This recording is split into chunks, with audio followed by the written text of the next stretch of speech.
First, I wanted to welcome everyone to the March meeting of the Mono Basin Historical Society. And we're doing this meeting Zoom only. Next month, with restrictions being lifted, we're going to go ahead and restart the meetings in person again at the Lee Vining Community Center, though we will continue to do Zoom so that all of our great membership and friends that are out of town are still able to enjoy these wonderful presentations. Just a couple of quick announcements I wanted to go over. Our trustees met and they have elected a new chairman, and the new chairman is Rich Foy, and we thank Rich very much. And the new secretary of the trustees is Janice Mendez, and thank you, Janice. And they are joined by the other trustees, who are Dave Carl, Bob Marks, Carrie Kellogg, Chris Spiller, and Barry McPherson. And they'll be meeting again, I believe, in May sometime. We are going to have a fundraising meeting probably in the next couple of weeks. If anyone is interested in fundraising and would like to join us for that meeting, if you could please email me. Can you hear me okay? Yes, I just have been muting people who accidentally unmute theirs. So I'm the man behind the curtain. The man behind the curtain. All righty. So if you're interested in helping with any of our fundraising events, please email me, and then we'll send you an invitation to the fundraising meeting. We've got a lot of projects coming up this year. Just to give you an idea of what we're looking at is to do something with our outdoor displays to protect them from the sprinkling. We've had problems with that going on for years, and so we've got some ideas of what can be done to preserve and protect those. We'd like to put a plaque out at the Jordan Power Plant Cemetery. The grave sites there that's the cemetery that's out where the avalanche took place, going up towards Lundy. And the graves have been there for so long that the names are hard to see anymore. So we thought it would be nice to put a plaque out there so people know the souls that are resting there. We have historical sites that we're trying to keep from falling apart, and working with the actual owners of the land that the historical site sits on, and that's the Philistine House, which sits on DWP property, the Log Cabin Mine, which sits on Forest Service property, the Clover House, which is also a Forest Service property, and Conway Ranch, which is the county property. We're looking at doing a rotating display honoring Mono Basin veterans in the museum. And this year we're going to be celebrating the 20th anniversary of the dedication of the Upside Down House on the museum grounds. And it's just amazing that it's been there for that long. And it's one of the big attractions that people come to the museum for, is to see the Upside Down House. So that is really pretty much our announcements, except if you know of anyone that would like to work in the museum.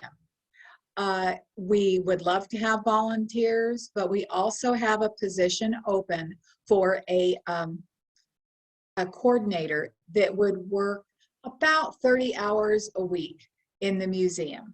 And if you know of anyone that is interested in that, please have them reach out to me and I can send them a job description. Let's see. Next month, our presentation is going to be on food in the Mono Basin. And Cole Hawkins will be giving us that presentation. And it'll be nice that we can meet together and maybe have some food together with a potluck. So now I think what we're going to do is we're going to go on to our presentation. And if you have any questions or comments, if you add those to the chat, then at the end of Steve's talk, we'll go ahead and go through those, and he can answer questions, and we'll go from there. So right now, what I'd like to do, Steve is going to present to us a Bodie adventure. And Steve was a ranger in the early 70s in Bodie. And I'm going to hand this over to Dave Carl to do a more formal introduction, since Dave is also a retired ranger. Dave? Right. Let's see, I'm unmuted, I think. I'm very pleased to see that we have 45 now people logged on. That's great. Good turnout for Steve. Steve Moore he'll tell you about some of his very early part of his career, but I want you to know that he's a native of Oregon, but he became a California State Park Ranger back in 1971 and had a 31-year career. And then, unlike some of us I see there's a few retired folks from state parks that are in this audience. It's not, unlike some of us, he hadn't had enough, I guess, and he has continued as a seasonal ranger for the National Park Service in a number of parks in the Southwest. And so he's, an amazing guy. He's had an incredibly long career at this. He's very well respected. He's worked as a ranger and for the National Park Service as an interpreter. And I'd really, on behalf of the Mono Basin Historical Society, I want to welcome Steve, and I'm looking forward to this talk a lot. So, Steve, have you gotten yourself unmuted? I can't see your face on this. Oh, there you are. Yeah. Okay. I hope I'm here. Thank you very much, Robin and Dave. All I can say, are they talking about me, especially with some of the accolades? But in any case, thank you again, and good evening, everybody. And I had a quick look at some of the gallery, and there are a few of you here that I know. But in any case, my name is Steve Moore, for those of you who don't know me. I had the great privilege of working in Bodie for those 2 years from 1973 to 75.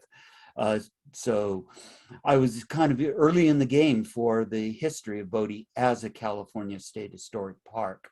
And so that's what I'm here to share with you tonight. And I'll go ahead and bring up my screen share here.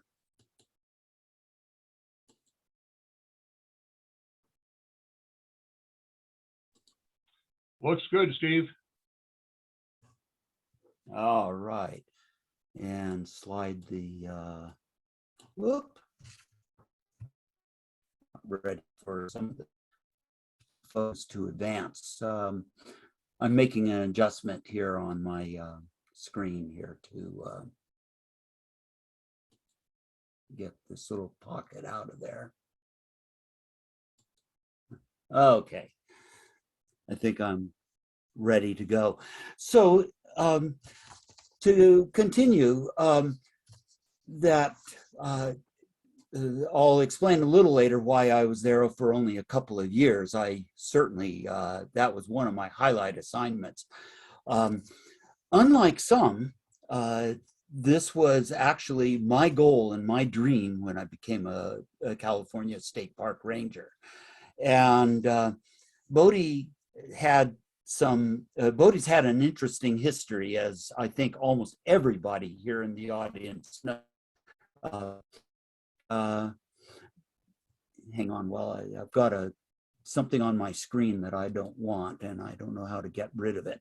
Okay, but anyway, Before I go on, I wanted to recognize another person who was even earlier in the history of Bodie as a state park than I was, and his family, and that was Carl Chavez and his wife pictured here. And there are some of you who know all too well that his wife Margaret suffered a very severe illness very recently. And since they were such an integral part of the early state of Bodie's state park history, I just wanted to give an acknowledgement to them. That baby in Margaret's arms also became a career California State Park ranger, I might add. So most of you probably know much more about Bodie and its history than I do, and that's what this talk is not about, is the history of Bodie itself. But just to summarize very quickly, it was a gold mining town. Gold was discovered by a prospector, interestingly enough, named Bodie, in 1859, I believe, and it started off as a hardscrabble camp for a decade or two, and then a huge strike when companies got involved occurred, and the town basically exploded in the mid to late 1870s. One of the largest towns in California. Some of the inflated estimates indicate that it probably reached 13,000. That may be an exaggeration, but nevertheless, it had a heyday. And it also developed quite a rollicking reputation to go with the hardships of just being up in a place at 8,000 feet above sea level, where the winters could be cold and brutal, and life could be rough as in that isolation. And the behavior of Bodie, being known as one of the most lawless, brawliest towns in existence, took hold and is part of its reputation to this day. But interestingly enough, what's amazing, one of the things that's truly amazing, is that Bodie, what didn't get burned down through two disastrous fires, managed to be preserved from just being carted away over the years. And the principal reason was its ownership, because the family of one of Bodie's leading financial citizens, James Stewart Kane, decided to hang on to the place, buy it up, and maintain it. This is an early photograph from Colin Fletcher in his very first book. He went on to become a very famous outdoor author, Colin Fletcher did. But in 1958, he visited the town, and you'll notice there's a sprinkling of cars down there on Main Street below. Let me ask one of the other moderators, is there a strip on the screen, on your screen, with view, tap, video, etc.? No, we can't see the script. We just Good. see your photograph. Good. Okay, it's on my screen, and I don't know how to quickly get rid of it, so I'm going to just live with it. But in any case, Colin Fletcher wrote this. He had stopped in at the town. He was actually totally on foot, traveling California from south to north, and he met the caretaker, and that's another reason Bodie got preserved. The Kanes actually kept somebody in place. He writes, the caretaker's telling him, quote, "Of course, the road's real bad, and that keeps a lot of folks away, but the money's been appropriated to turn us into a state park. The Rangers will be taking over next year, and they'll put in a hardtop road. Right now, the only income for keeping the place comes from admission fees to this museum. Bodie's still owned by Mr. and Mrs. Kane, you know, both of them born in Bodie." And what intrigues me about that statement was, this is 1958. It did take a few more years for the negotiations to actually consummate it as a California state park, 1962, I believe. And that hardtop road that he talks about, well, that's another story, and that'll come up later. When I came to Bodie in 1973,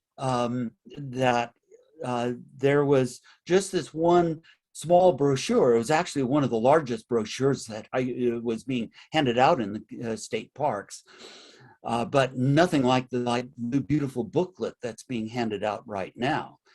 And also at that time, we didn't have as much literature about Bodie.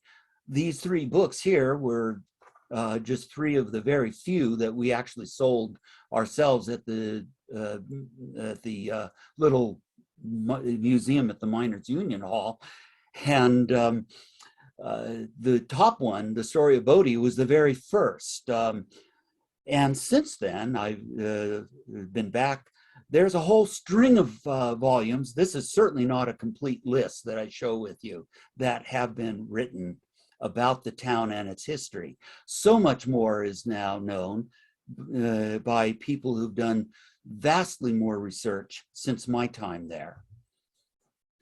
But my first introduction to Bodie was actually as a teenager. My father took my brother and me on a journey down the backside of the Sierra in 1966.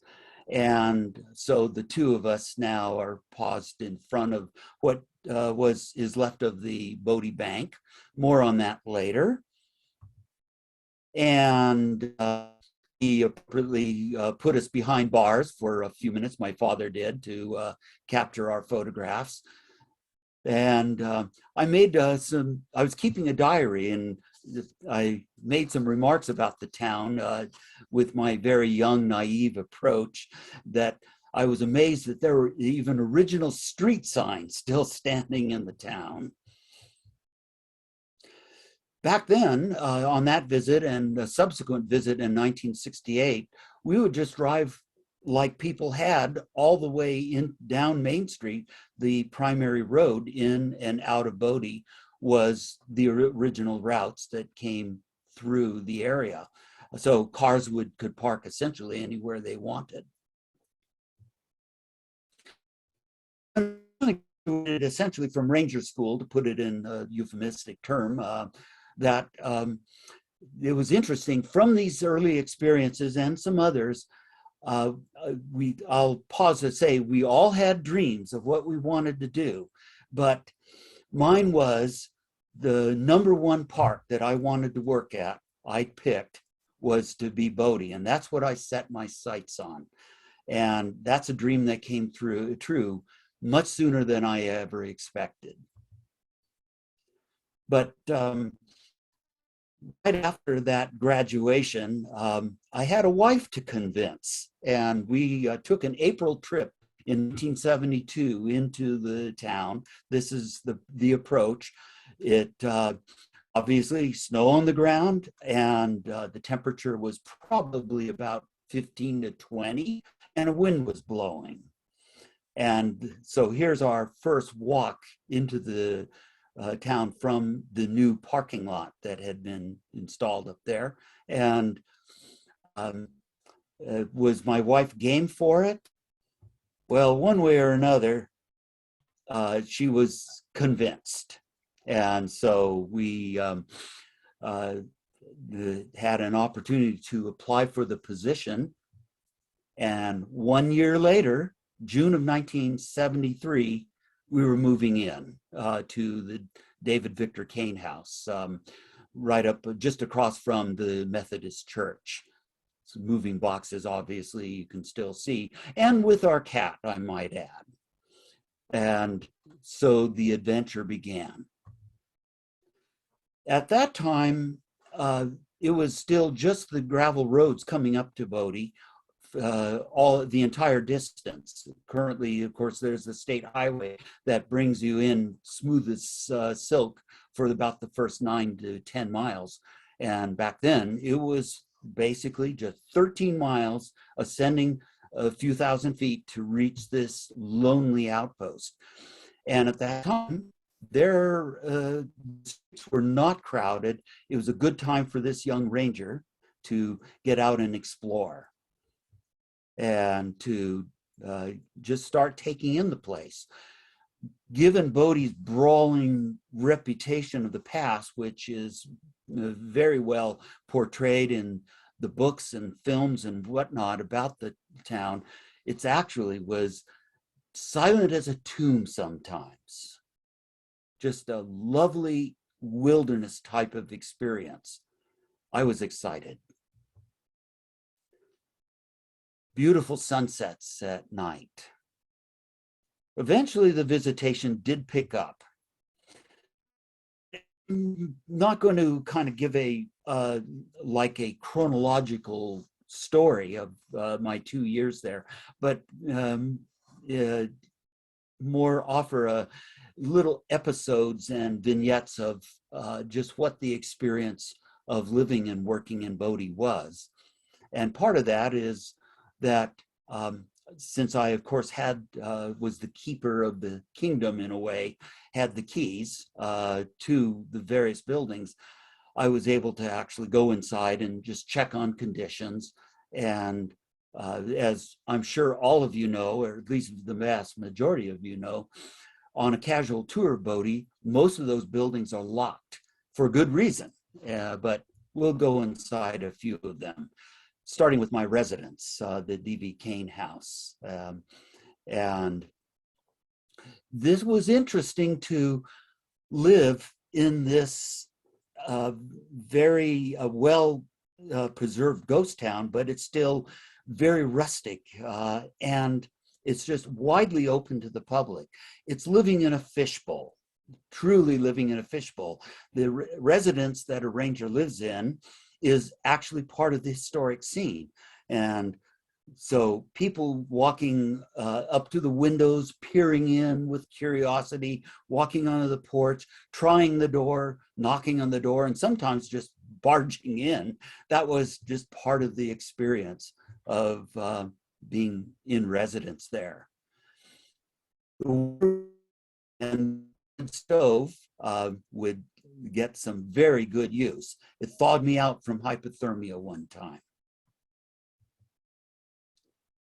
And probably still the original carpeting on the stairs going up to the second story. And speaking of who was at Bodhi, there was myself and my wife Anna, and then I was the Ranger 1. It was in the parlance of our categorization system there, and my supervisor was the Ranger 2, and his wife lived just down the street in the J.S. Kane residence. And the two of us, or I should say, with his wife, I should say, and the four of us collectively were the only full-time permanent residents within this ghost town. During the summer, of course, there were some seasonal employees. But this is the interior of the little glassed-in porch of the J.S. Kane house, where Ranger Bob Adkison and his wife Artie lived. And so the four of us had to get to know each other very well, depend on each other a lot, and to be compatible on top of that. There were histories in the 10 years prior to my coming here that there were Rangers who didn't fully get along, but that's another story. Across the street from my residence was the Methodist Church. At the time, when I got there, it was wide open. One could just walk in. It's a beautiful building. I've since just recently learned that it was actually restored by a financier in San Francisco in 1928 or thereabouts. But it is lamented that while Bodhi was either still in private hands or shortly after the state took over, there was the 10 Commandments within that frame underneath the arch. Well, despite the command of the 10 Commandments, somebody stole it. Even more tragic was this nice little organ. It was playable. In fact, I walked into the church and just listened while a youngster was seated at the organ, pulling the stops, playing some of the music. Sometime later, turned out that someone, while nobody was looking or listening, gutted it, just tore up the insides, rendering it inoperable. We screened off the front porch of the church, except for special events at that point. What else can you do? Down on the corner of Main and Green was this beautiful false front building, one of several, I might add. And let's take a look at the false front itself. What's the name of this building? It is obvious that it has multiple names. These are the kinds of little vignettes that interest me. And it was the building originally was the site of the U.S. Land Office, but ultimately it became the Wheaton and Hollis Hotel, and also called the Bodhi Hotel or the Bodhi Store. And at least there's one historical photograph I'll show that identifies there that same building with the painting and the labeling upon it. So with a change of hands comes a change of labeling, but that's the history of any of these towns. Inside, it's just, you can almost hear the voices, the music playing, the clank of dishes, if just you listen just carefully enough in your mind's ear as you walk through these dusty halls and look down to where the rooms were, with the wainscoting, the embossed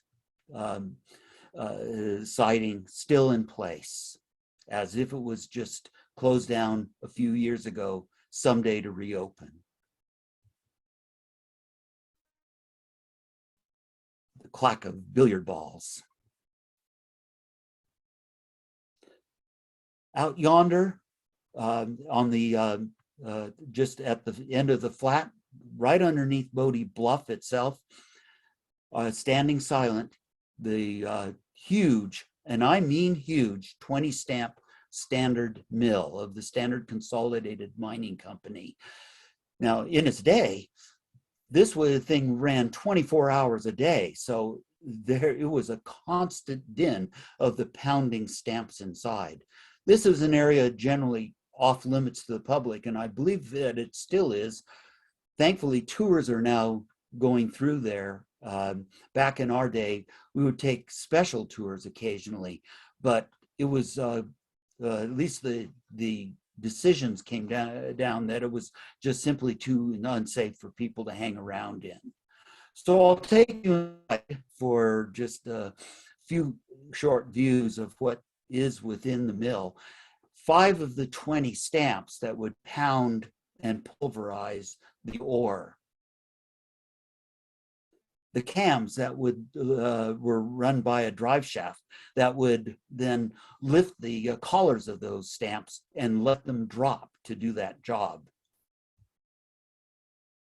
The flywheels around which these thick belts would go that would be attached to a motor to help run the stamps. The steam boiler that actually provided the energy until electrification eventually came.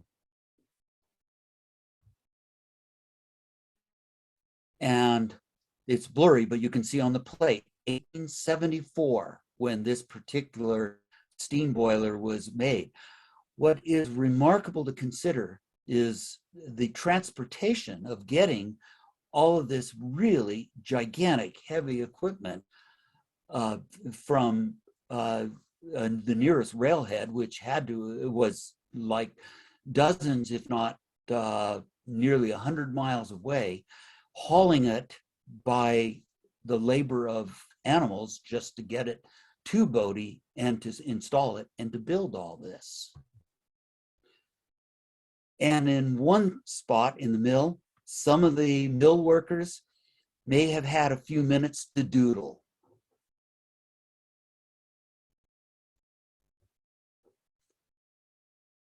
down on Main Street, what was left of a very plush and beautiful bank that was actually finally taken over by James Stewart Kane. And of course, it did not survive the 1932 fire. Notice the door of that is just completely sealed. This is a photograph from 1972. In 1973, the ranger staff had cut out this opening and then put in the bars, obviously to keep the people out. Well, why did we do that? What was precipitated that?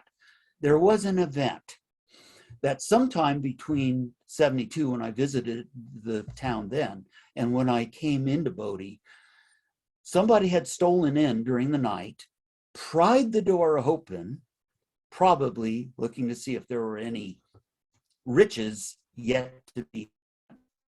There were none. Kane had emptied the safe. But what it did provide was a view of this very exquisite safe that survived that fire, and all the contents within likewise survived it.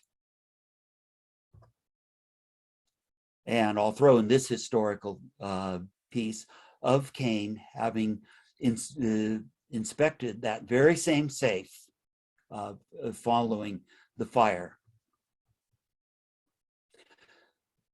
But what is probably for the experience of living in Bodie, probably most unique, are those long, cold Bodie winters. And the 2 winters that I experienced in the end were probably relatively average. They started slow, but they came on like gangbusters by February and March. And I'll share some of the experiences of that.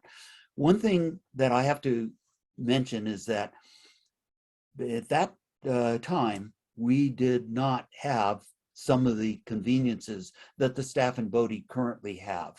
There was no telephone service of any kind whatsoever, other than some crank phones that allowed us to communicate with each other around the town. And we did have a radio, 2-way radio with spotty reception to communicate with the sheriff's office. And television, a satellite, cellular. Well, anyway, this was a different day. And winter started easy enough, like in November, December, snow would fall, build up a little bit. People could still drive into town, but ultimately it would be totally sealed off.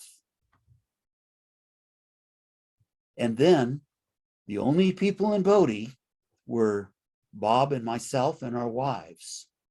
And sometimes one of the couples would be away. Then there would be only 2 people in the town. And once in a while, my wife was away, and there were times when I was entirely enjoying Bodie totally alone. By March of 1974, we finally got one blast of winter and built up some of these beautiful drifts. And that's one of the unique features about a snowfall in Bodie. It just doesn't fall and lie down as a blanket. It blows all over the place. So when it's coming down like this, and it was just you and maybe your wife there, what do you do? Paperwork was one thing. Just stay inside and catch up on that. I had a little help from one of the kittens. And there were histories of, back in those early years in Bodie, of rangers not doing very well in the past. Could you go stir crazy there? Could you have fantasies? Well, I'm got a pretty logical brain of my own, and I kind of don't believe in those kinds of things too much.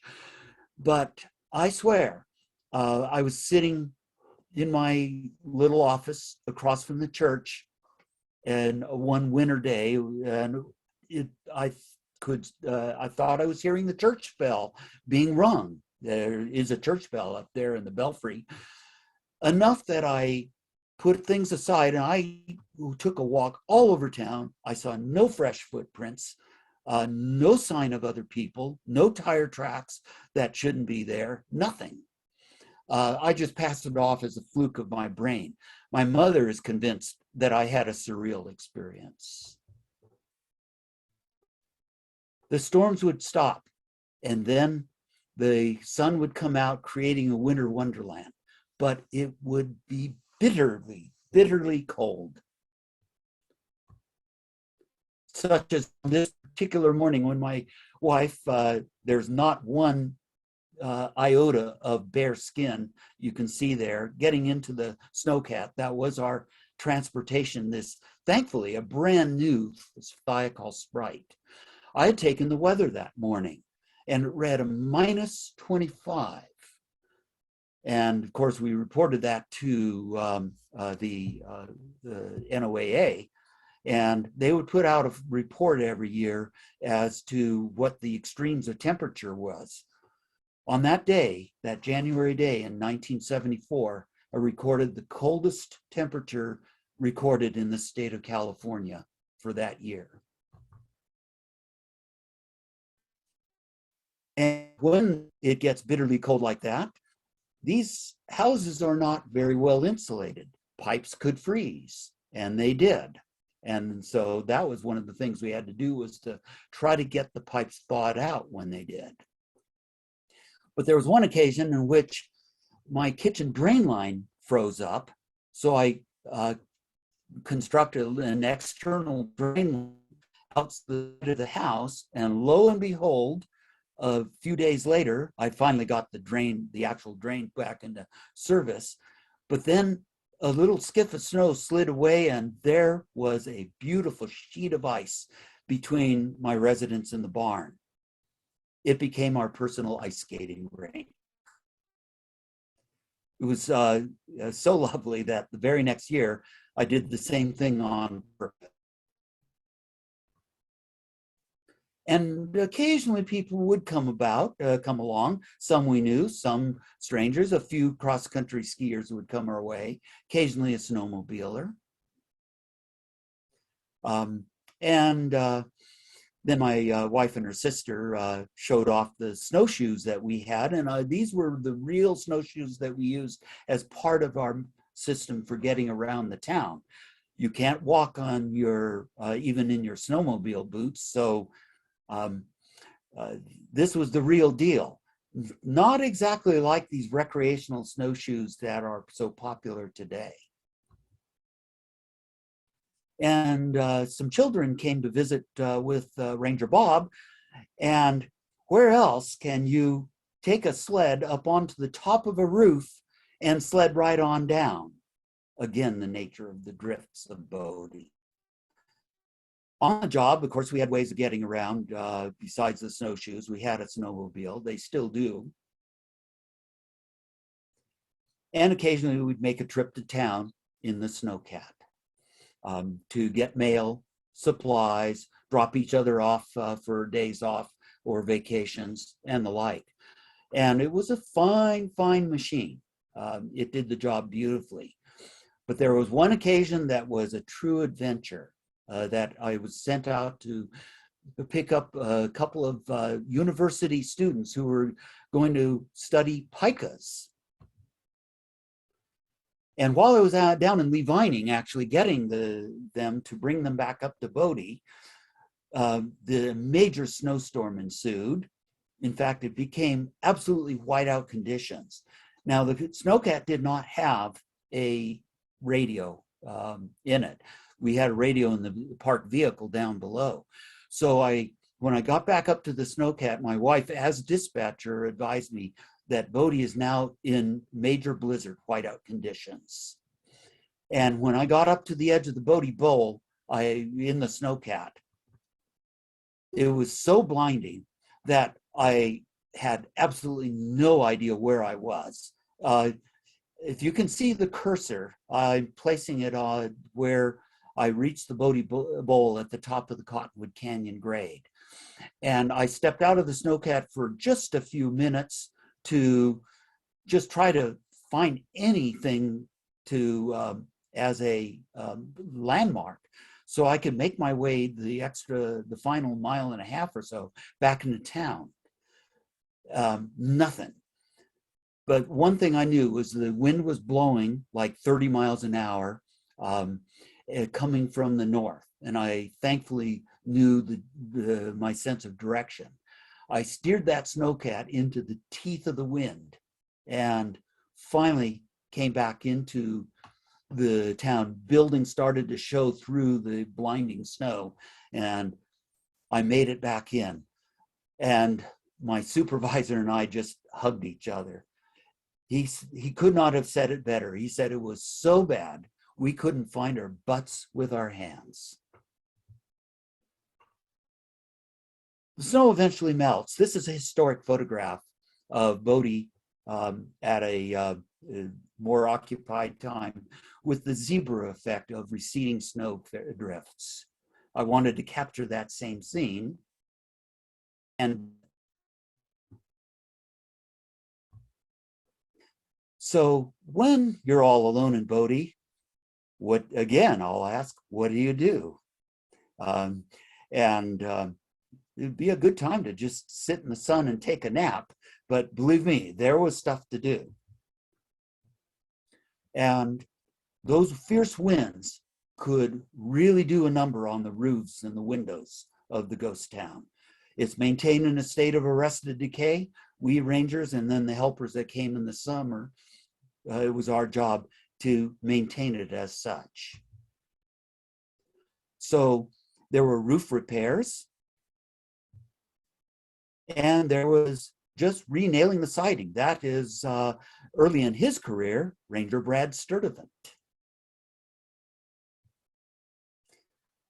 And public facilities were a little rustic back then.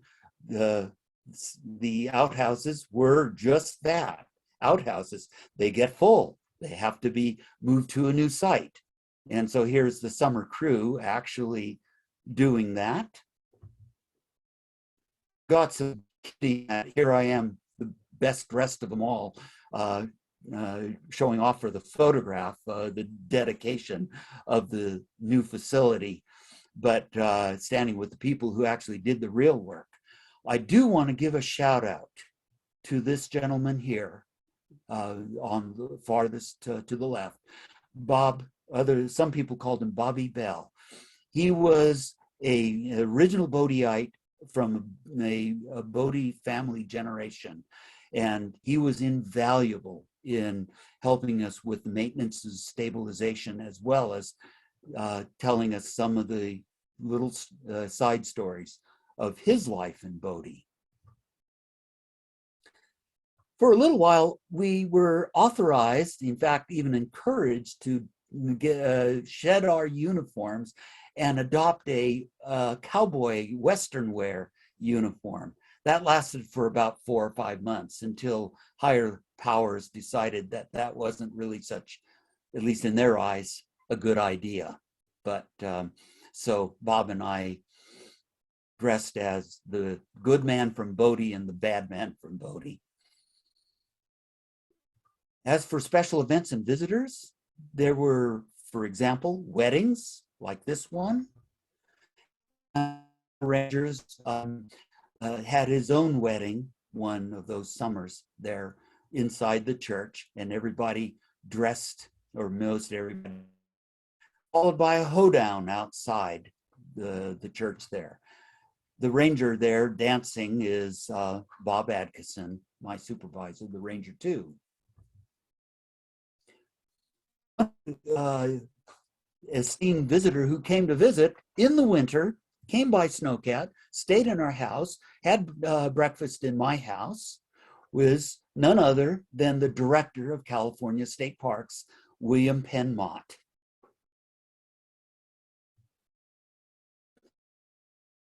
A well-known painter from Arizona whose works were featured in Arizona highways. He came, got a little trailer to put in the little campground that used to exist out beyond town, And he spent those weeks getting to know us, becoming personal friends, but doing a whole array of original paintings. And prints of those paintings were made. I got several of them right here behind me in my room. And then there was the Bodhi Road. I briefly mentioned that a few minutes ago, but in any case, it was a reputation unto itself. It was just truly god awful. It was a county road at the time.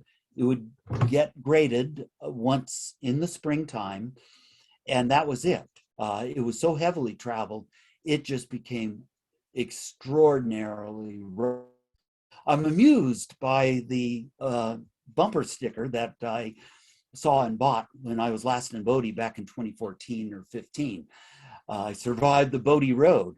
Well, now you've got, at least on the main route, just beyond the state highway, you've still got maybe 3 miles of the original road to enjoy, to bring back that Bodhi experience approaching the ghost town.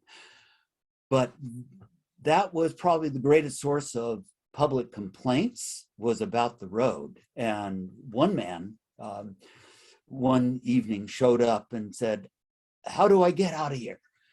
I've been over roads that are terrible everywhere, including Baja, California, where there are no roads, and this is the worst road I've ever driven." So I sent him out the Cottonwood Canyon Road, and I don't know if that was much better. But some enterprising artist had collected all the debris that had fallen off of cars along that road and built a little pyramid somewhere near Murphy Spring.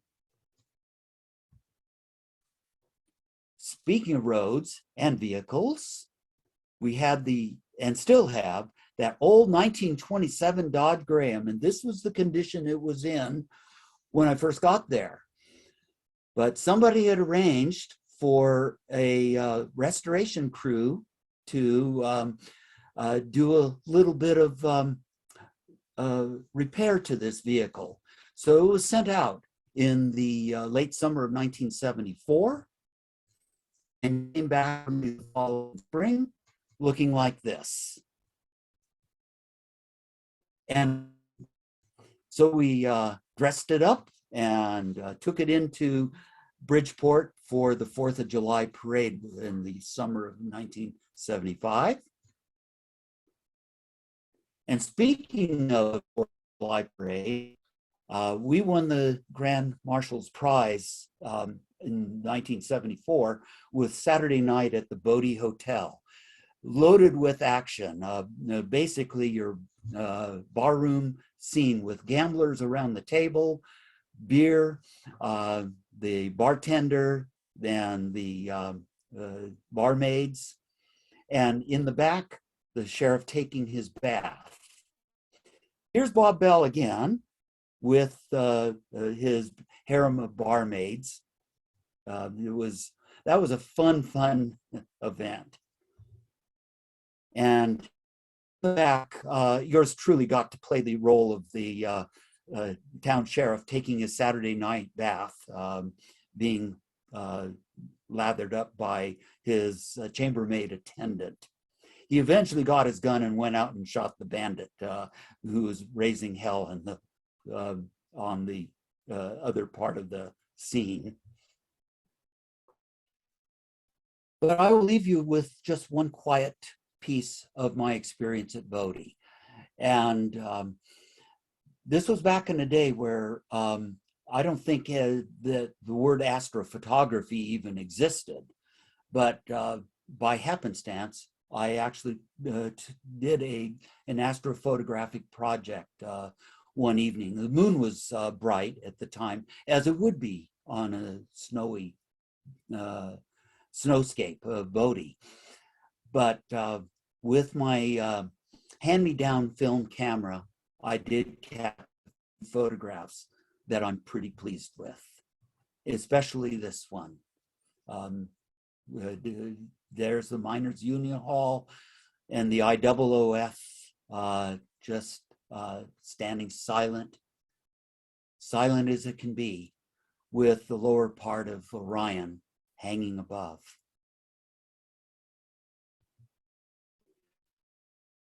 What an experience. I probably have hardly even scratched the surface of what it's like to spend some time in Bodhi. But I will just bid a beautiful good evening to a place that was definitely part of my personal experience. It was a huge highlight of a long career with state parks, and still resonates in my being and my memory to this day. And with that, folks, I will stop the screen share. And if any of you have any questions or comments, I'd be happy to answer them.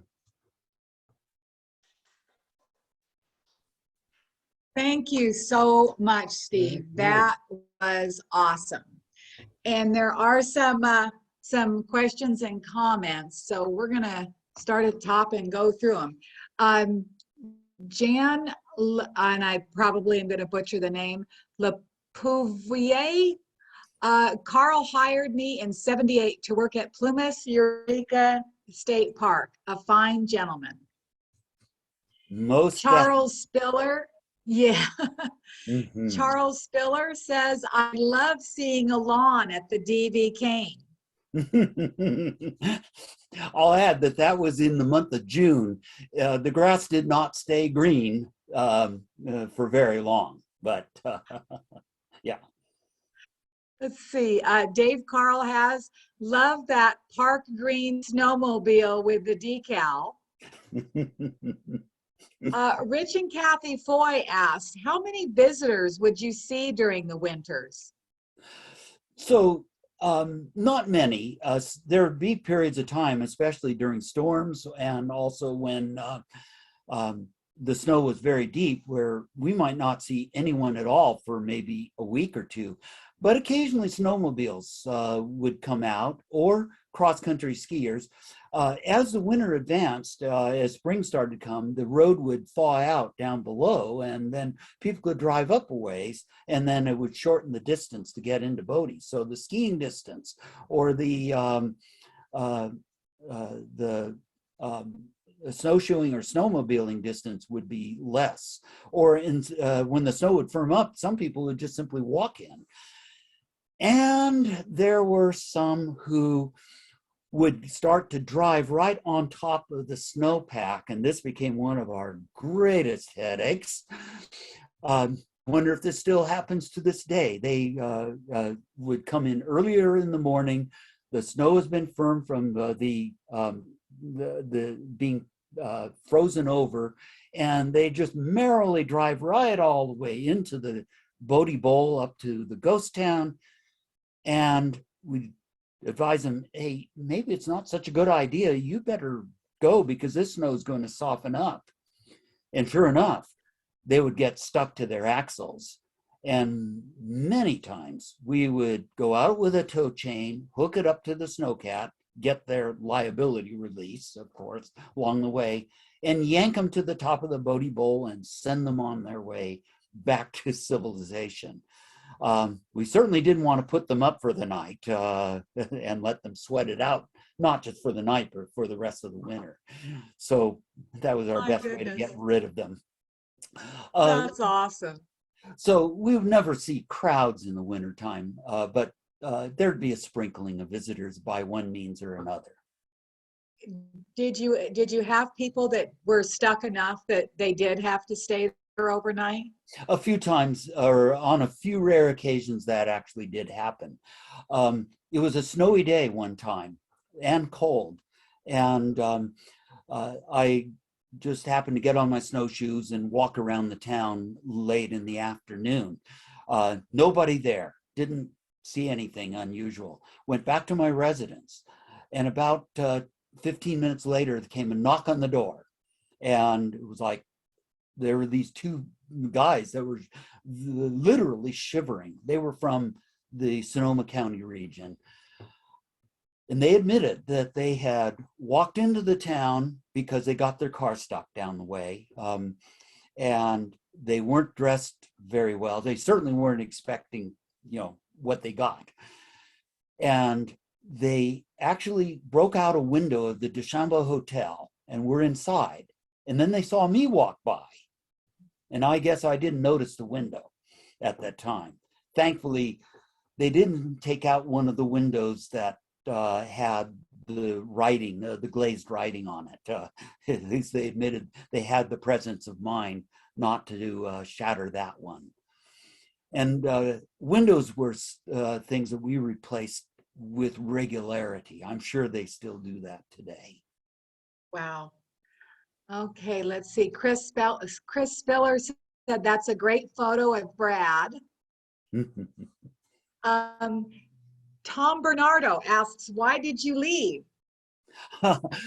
Okay, maybe I was going to mention this and I probably didn't clarify it very well. Back in the day, when I went into Bodie, there was a classification of assignment called a hardship assignment. And there was a number of parks, or at least a few parks, that had that classification. Bodie was one of them. It was expected that a person who would be assigned to Bodie was only going to be there for 2 years, and then they would be assigned out of Bodie. Now, this was those of you state park colleagues who have worked with down in more recent years know that it's a much different system, that it's a bid system basically at the entry levels as to who goes where. But back then, there was an office in Sacramento called manpower utilization, and assignments could be rather arbitrary at the time. But this was one of the provisions to prevent a ranger from going totally cuckoo. It was classified as a hardship assignment. So I had every expectation I was only going to be there 2 years. That has since changed. Brad himself, whose name came up, he ended up coming originally as an ecology corpsman, then as a park aide, then as a permanent intermittent ranger, back as a Ranger 1. He left for, and then as a Ranger 2, and he stayed there many years, but much different time. Wow.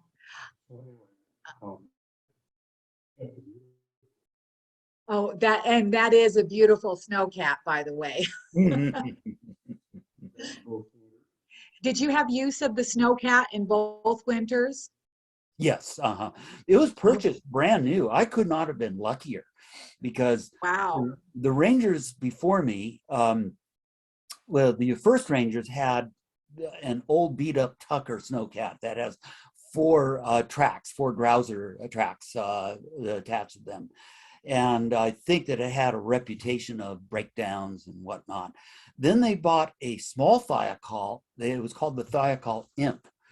And it was a real rough ride, I am told. In fact, I drove it. We still had the Imp, and I drove it a few times. And it had seen its better days. But they bought this brand spanking new Thiokol Sprite for my first winter there. It was a good machine. Let's see. Elizabeth Cassidy says, great job. Thank you. Thank you. Glenda asks, how many visitors per day during the summer days? So that's pretty easy, hundreds. Our instrument for figuring out what our visitation was a car counter that we had across the entry road. And so we would make a calculation. A lot of parks do that to this day. And our annual visitation was estimated to be between 100 and 200,000 a year. And most of them, of course, in the summer. And it could be pretty busy. Sometimes you just look down from my residence down to the corner of Main and Green, and you just see throngs of people walking. Well, you see that today as well. Maybe even more so. All right. Lee says, excellent presentation. Chris Spiller says, thank you, Steve. As a longtime Bodieite, beginning in 1997, it was great to see how it looked in the 70s. Great. Let's see, Dave Carl, did you and the Ranger 2 come and leave the assignments there at the same time, or was it staggered? It was slightly staggered. This was an interesting setup. The Ranger 1 and 2 that preceded me were going out in the same year, but not exactly at the same time. One went out, the two went out on a promotion to Chief Ranger position down on the California coast. And so I actually moved in and occupied his residence, the residence he was vacating. Meanwhile, the other Ranger 1 was still there for one more month, and then he moved out, and the new supervising ranger, the Ranger 2, moved into the J.S. Kane residence behind him. And so it was staggered slightly in an unorthodox way. Okay, let's see. Barry Small says, thank you so much, Steve, for a wonderful presentation. And then he says, hi, Jeff. Let's see. Deanne says, me, ex, Cheryl, and our two girls, Spring and Powder, cross-country skied to Bodie in '79. Snow camped at Hot Creek and skated on Crowley, being dragged around by our girl tails. I'm still in love. Let's see. It bounced on me. Let's see. I'm still in love with Mono County. Fantastic presentation and many thanks. There is a lot to love in our county. See, Barry McPherson says, good presentation. Thanks for an interesting perspective on Bodie. I was there levining schoolmates for dedication of the park in 1962. I think that was the year. Mm-hmm. That's correct. 1962 was the first year. Now, they had the dedication, if I understand this correctly, in 1964, but Rangers were coming in and out even as early as 1962, from what I understand. Okay, now here's one for you. Roger Wolcott. He says, tell them about your red and green flag signaling system to the daily helicopter flight. You would fly green flag, let's see. If Anna, who was well pregnant, was okay. And finally the red flag, if she was not very close to labor. Then they came with the snowcat to take Anna to town to deliver your son. Well, let's see. There are certain. This sounds like a bit of interesting tale making that would probably, in cruder circumstances, be given another name. But it is true that my oldest son was conceived in Bodie. And but the rest of the story is a bit of interesting creative I'll put it as creative authorship. Okay.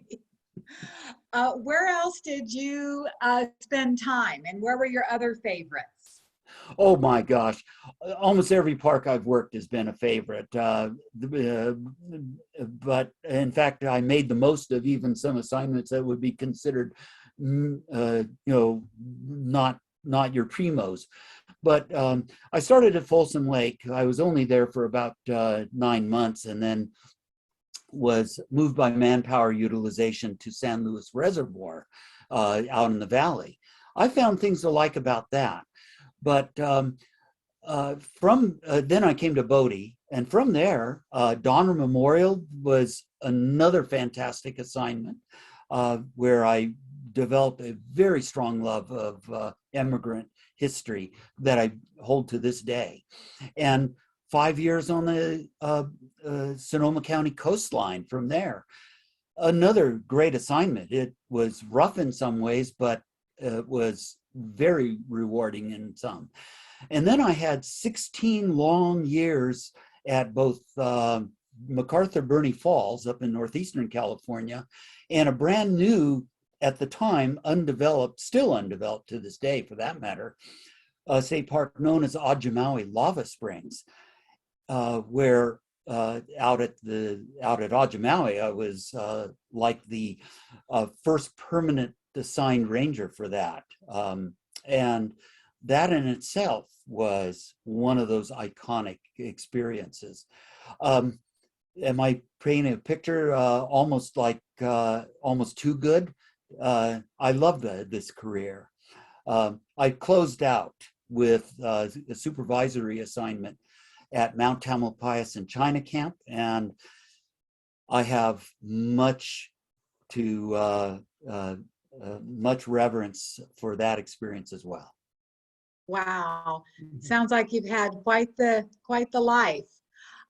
See, Dave Carl said, and I think he was referring to the other story, that maybe this was Carl Chavez's story.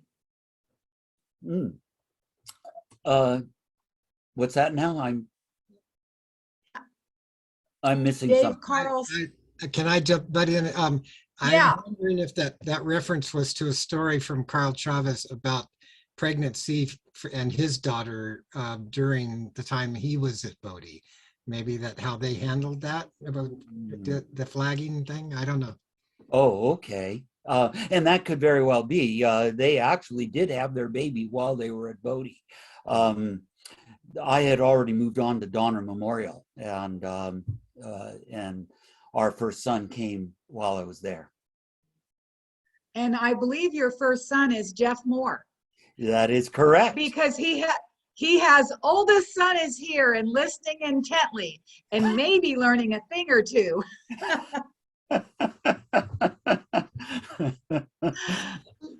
Let's see. Deanne says, please write a book. Many good books by Rangers. And thank you again. Okay, thank you. Actually, I have another project on my mind that could become at least a pamphlet, if not a book I've thought about. But I have to confess, I have a few loves outside of California state parks, and one of them is Natural Bridges National Monument in Southeast Utah. And there needs to be a little more written there.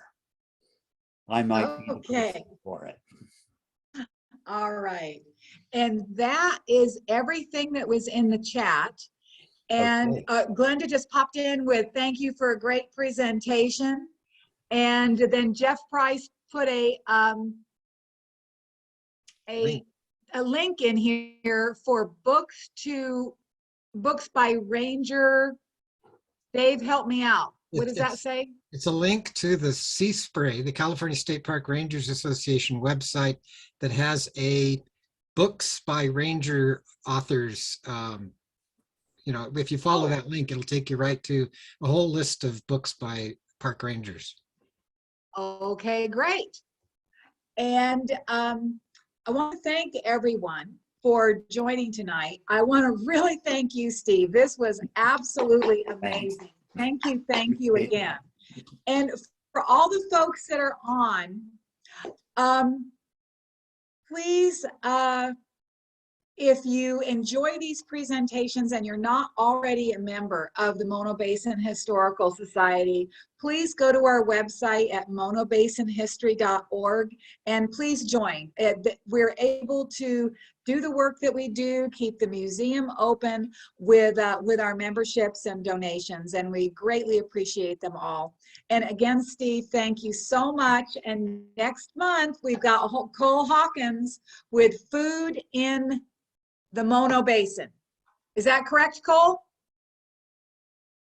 Yeah, it's going to be food in the Mono Basin after 1850.